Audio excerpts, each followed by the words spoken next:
नमस्कार, स्वागत है आपका आज़ाद सिपाही के नए सेगमेंट झारखंड क्राइम स्टोरीज में। आज हम बात करेंगे राज्य में घटित एक ऐसी घटना की जिसके बाद पूरे पुलिस महकमे में सनसनी फैल गई थी।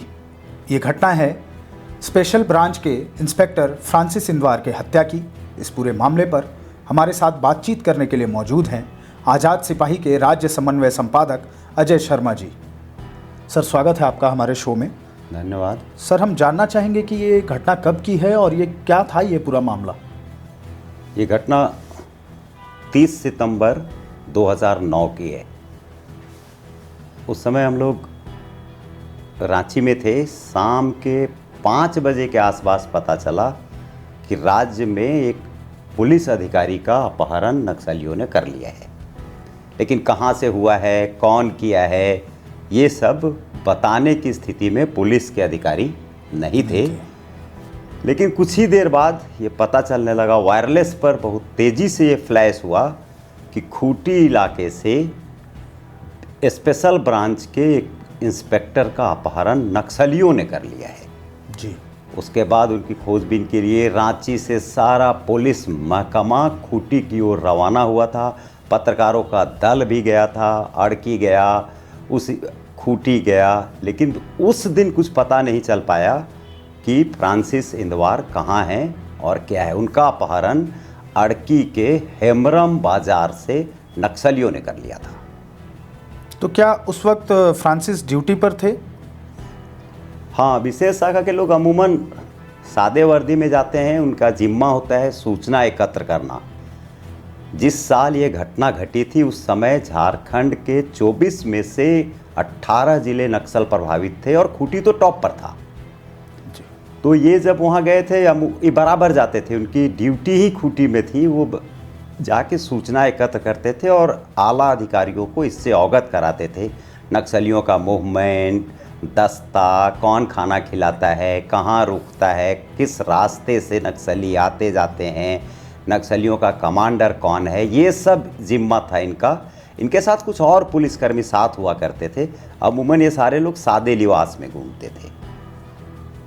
उस वक्त फ्रांसिस कहाँ पदस्थापित थे और या क्या कोई स्पेशल ब्रांच का वहाँ पर कोई थाना था या फिर कोई? नहीं, स्पेशल ब्रांच में थाना नहीं होता है। वो खूंटी में पदस्थापित थे। उस दिन वो अड़की में हेमरम बाजार गए थे। उनके साथ एक पंचायत सेवक भी था। उनका करीबी गुड़िया एंथोनी करके कोई व्यक्ति था। एक जूनियर इंजीनियर था। बाज़ार में कई तरह की सूचनाएं मिलती हैं, तो इस लिहाज से वो गए थे। हालांकि कुछ लोग सब्जी खरीदने लगे, कुछ मछली खरीदने लगे, कुछ अपना कुछ रोज़मर्रे का सामान खरीदने लगे। जब ये सभी लोग अपना सामान खरीद के करीब 4 बजे, 3:30 से 4 बजे के बाद ये लोग जब वापस लौटने के लिए निकले, उसी समय 2 से 3 लोग आए और इंस्पेक्टर को घेर लिया। अपने कब्जे में करके उनको पैदल फिर दूसरे रास्ते में ले गए, जंगल की ओर ले गए। बाद में पता चला कि इंस्पेक्टर का अपहरण कर लिया है नक्सलियों ने।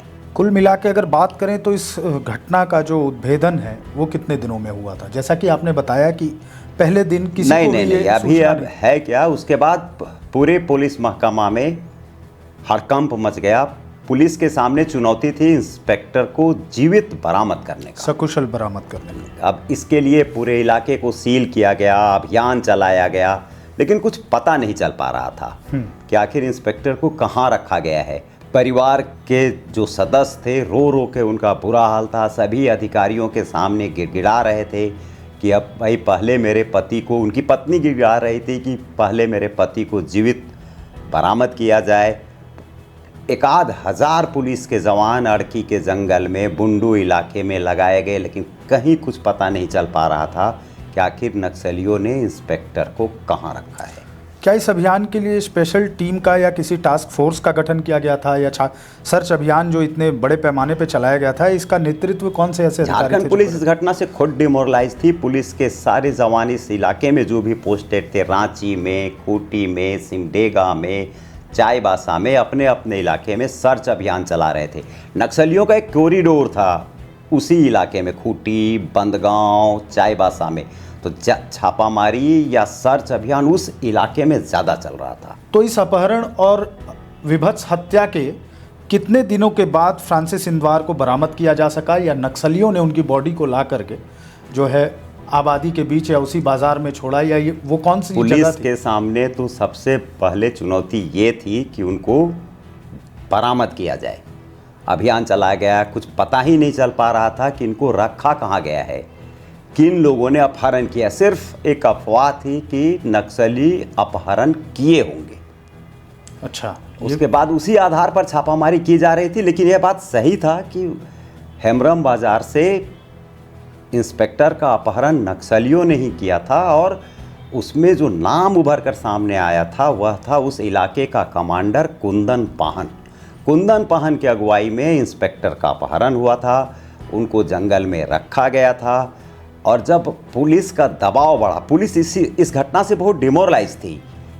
एक चुनौती था उनको जीवित बरामद करने का, ऊपर से एक इंस्पेक्टर का अपहरण होने से लोगों को लग रहा था कि जब इंस्पेक्टर का अपहरण हो सकता है तो राज्य की जनता कितनी सुरक्षित है इसका अनुमान लगाया जा सकता है।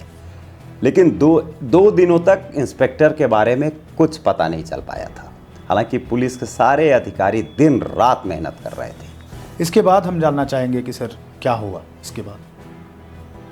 2 या 3 दिन बाद अचानक जो भी लोग टाटा की ओर से आ रहे थे वो लोगों को बता रहे थे कि सड़क पर एक सर रखा हुआ है और उसके आसपास कुछ पर्चा है। डर से कोई देखना नहीं चाह रहा था। लेकिन जब इसकी सूचना पुलिस को लगी तो सुबह सुबह पुलिस की टीम करीब 5 साढ़े 5 बजे सुबह वहाँ पहुँची तो देखा कि वह सर शहीद हो चुके इंस्पेक्टर फ्रांसिस इंदवार का था, और उनकी हत्या गला काटकर सर को धड़ से अलग करके किया गया था। और नक्सलियों ने वहाँ पर्चा छोड़ा था और सर को बीच सड़क पर हाईवे पर रख दिया था। रायसा मोड़ नाम है जो बुंडू और नामकुम के बीच में पड़ता रांची है। जमशेदपुर हाईवे की आप बात कर रहे हैं जी। उसके बाद इसकी पुष्टि हो गई कि इंस्पेक्टर के अपहरण और हत्या में इलाके में सक्रिय माओवादियों का हाथ है। सर अब हम जानना चाहेंगे कि माओवादियों ने इस जघन्य हत्या को अंजाम क्यों दिया, इसके पीछे क्या कारण था? एक तो नक्सली चाह रहे थे कि उस इलाके में इनका दहशत हो, इसके लिए पुलिस को टारगेट किया गया था। नक्सली पुलिस को इसलिए टारगेट करते थे कि पुलिस वाले ही उनका इनकाउंटर किया करते थे। बाकी लोगों को तो सिविलियन को या आम आदमी को या सामान्य प्रशासनिक अधिकारियों को नक्सलियों से कोई लेना देना नहीं था। पुलिस के सामने सीधे पुलिस और नक्सलियों के बीच लड़ाई उस समय चल रही थी। तो रांची पुलिस ने घासी लाल मुंडा और मोतीलाल मुंडा नामक 2 नक्सलियों को इनकाउंटर में ढेर कर दिया था। तो नक्सली चाह रहे थे कि इसका बदला लिया जाए, और इंस्पेक्टर फ्रांसिस की हत्या उसी की परिणति है। इस हत्या में किसी बड़े माओवादी लीडर का नाम भी आया था। इंस्पेक्टर के हत्या के बाद रमेश परमानिक नामक एक नक्सली ने समर्पण किया, और उसने जो खुलासा किया उसमें कुंदन पाहन नाम का एक नक्सली का नाम आया। कुंदन पाहन अपने आप में दहशत का नाम था उस समय। कुंदन पाहन के नाम से ही पुलिस के लोग भी डरा करते थे। तो उसके अनुसार कुंदन पाहन के दस्ता ने इंस्पेक्टर हत्याकांड को अंजाम दिया था। सर हम जानना चाहेंगे कि कुंदन पाहन ने कब माओवादी संगठन के साथ शुरुआत की, वो कब इससे जुड़ा?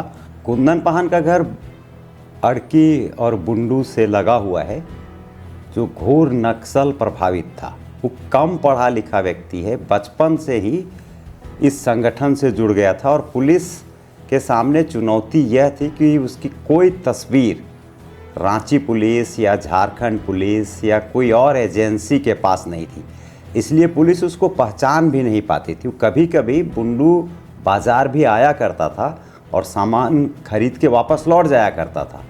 बाद में पुलिस को पता चलते थे कि अरे वो आया था फिर चला गया। उस समय तस्वीर नहीं हुआ करती थी। बाद में बहुत दिनों के बाद झारखंड पुलिस को कुंदन पाहन की तस्वीर मिल गई थी, लेकिन कुछ ही दिनों बाद वो 4-5 लगता है 2 या 3 साल पहले वो समर्पण कर चुका है। आज के कार्यक्रम में बस इतना ही। झारखंड की और भी क्राइम की स्टोरीज को जानने के लिए देखते रहिए आज़ाद सिपाही। धन्यवाद।